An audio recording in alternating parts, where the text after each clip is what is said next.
State is ek 'n vereensaamde vreemdeling in my eie moederland.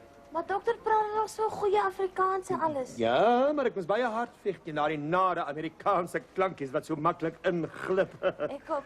My ma raak verskriklik kwaad as ek okay sê. En mevrou sal nou met u praat as u net hierdie vorm vir ons sal invul. Welkom by ons, dokter. Mevrou Dorothea Rood. Dot, noem my Dot. Of is u wel die moeder van moeder Cupido? Gesondheid. Kom ons stap deur, dan kan ons lekker privaat gesels. Maar mevrou, hy het nog nie 'n vorm. Vergewe my dat ek so 'n onsmaaklike onderwerp moes aanroer, dokter.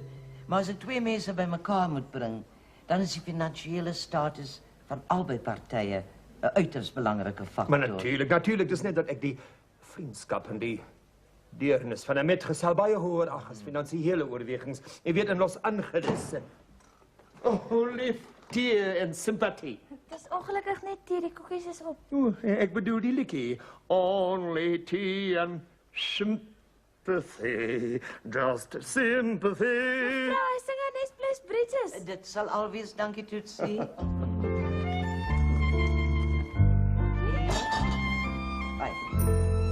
Jy het 'n wonderlike slag met mense, dokter.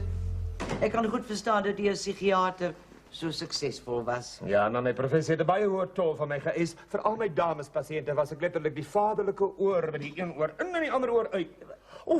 Ek oordryf natuurlik. Wat ek bedoel is dat ek so baie moes aanhoor dat ek letterlik al twee ore moes gebruik. Ek kan goed verstaan wat jy bedoel. Dis nou al 20 jaar lank dat ek my hande in vriendskap uitsteek. In my boesem is 'n rusplek vir ieder